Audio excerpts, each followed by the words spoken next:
امریکی صدر Donald Trump نے اسرائیلی وزیراعظم نیتن کے ساتھ پریس کانفرنس کرتے ہوئے غزہ امن معاہدے کا اعلان کیا اور کہا کہ اس پر تمام مسلم اور عرب ممالک نے اتفاق کیا۔ امریکی صدر ڈونلڈ ٹرمپ کی غزہ کی جنگ بندی کے لیے مجوزہ 20 نکات کی تفصیلات بھی سامنے آ گئی۔ اس منصوبے کی تفصیلات غزہ جنگ بندی کے لیے ٹرمپ کے مجوزہ 20 نکات امریکی اخبار واشنگٹن پوسٹ کی 2 حکومتوں کے حکام کی تصدیق سے تیار کی گئی ہیں۔ رپورٹ کے مطابق ان نکات میں فوری جنگ بندی، موجودہ جنگی محاذوں کو منجمد کرنا، 48 گھنٹوں کے اندر تمام 20 زندہ یرغمالیوں کی رہائی اور 24 مردہ یرغمالیوں کی باقیات کی واپسی شامل ہے۔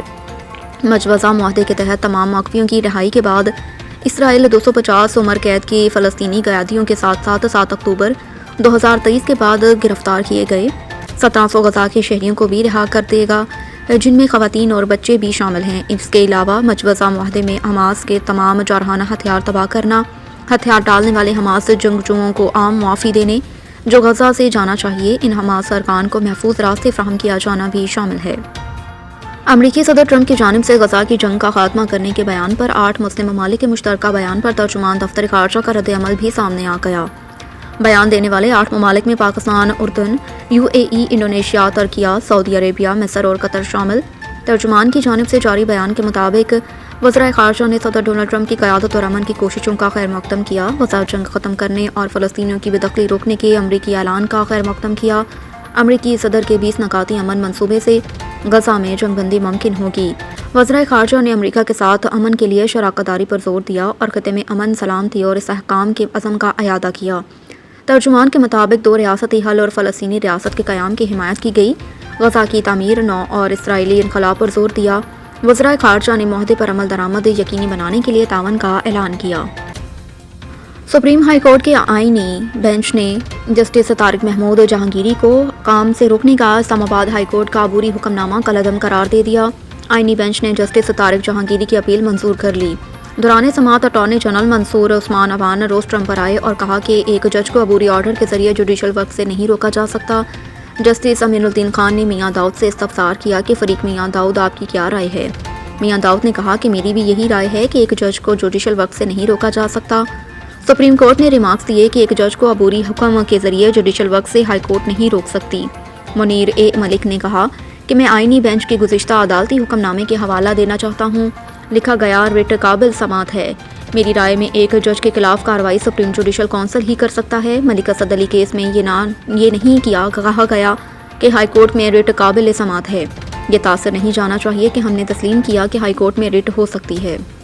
ایشیائی ترقیاتی بینک نے ایشیائی ترقیاتی آؤٹ لک رپورٹ جاری کر دی۔ ایشیائی ترقیاتی بینک کی رپورٹ میں کہا گیا کہ پاکستان کی معیشت درمیانی مدت میں ترقی کی راہ پر گامزن ہے۔ مالی سال 2026 میں GDP گروتھ 3% رہنے کا امکان، جبکہ پالیسی ریفارمز اور استحکام سے معیشت میں بہتری جا رہی ہے۔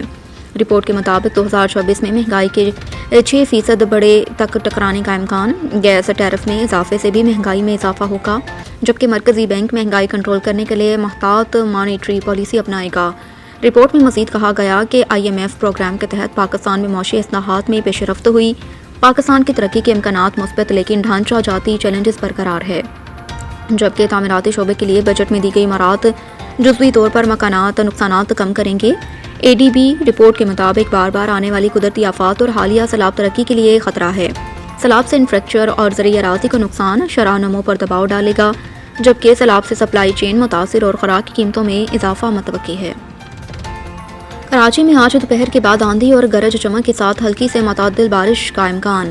محکمہ موسمیات کے مطابق ہوا کا کم دباؤ بھارتی گجرات پر موجود ہے اور سسٹم کو بحیرہ عرب سے نمی کی صورت میں تقویت مل رہی ہے۔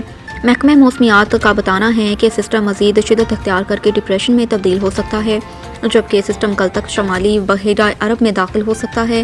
محکمہ موسمیات کا کہنا ہے کہ سسٹم کی بحیرہ عرب میں آنے کے بعد سمندر میں طغیانی ہو سکتی ہے، جس کے باعث ٹھٹھہ، بدین، سجاول، تھرپارکر، مٹھی اور عمرکوٹ میں اس سسٹم کے زیر اثر آج اور کل بارش کا امکان ہے۔ اس کے علاوہ کراچی میں آج دوپہر کے بعد آندھی اور گرج چمک کے ساتھ ہلکی سے متعدل بارش کا امکان۔ شہر میں 30 سے 40 کلومیٹر فی گھنٹہ یا اس سے زائد رفتار سے تیز ہوائیں چلنے کا امکان ہے۔ پاکستان کرکٹ بورڈ PCB نے جنوبی افریقہ کے خلاف ٹیسٹ سیریز کے لیے 18 رکنی قومی اسکواڈ کا اعلان کر دیا۔ شان مسعود ٹیسٹ ٹیم کی قیادت جاری رکھیں گے، جبکہ آصف افریدی، فیصل اکرم اور روہیل نذیر کو پہلی مرتبہ قومی ٹیسٹ اسکواڈ کا حصہ بنایا گیا۔ پاکستان اور جنوبی افریقہ کے درمیان پہلا ٹیسٹ 12 سے 16 اکتوبر کو لاہور کے قذافی اسٹیڈیم میں کھیلا جائے گا۔ دوسرا ٹیسٹ 20 سے 24 اکتوبر کو راولپنڈی میں کھیلا جائے گا۔ ٹیسٹ سیریز کی تیاری کے لیے کیمپ 30 ستمبر سے 8 اکتوبر تک لاہور میں جاری رہے گا۔ پہلے ٹیسٹ سے قبل اسکواڈ کو مزید مختصر کیا جائے گا۔ ایشیا کپ کھیلنے والے کھلاڑی 4 اکتوبر کو اسکواڈ کو جوائن کریں گے۔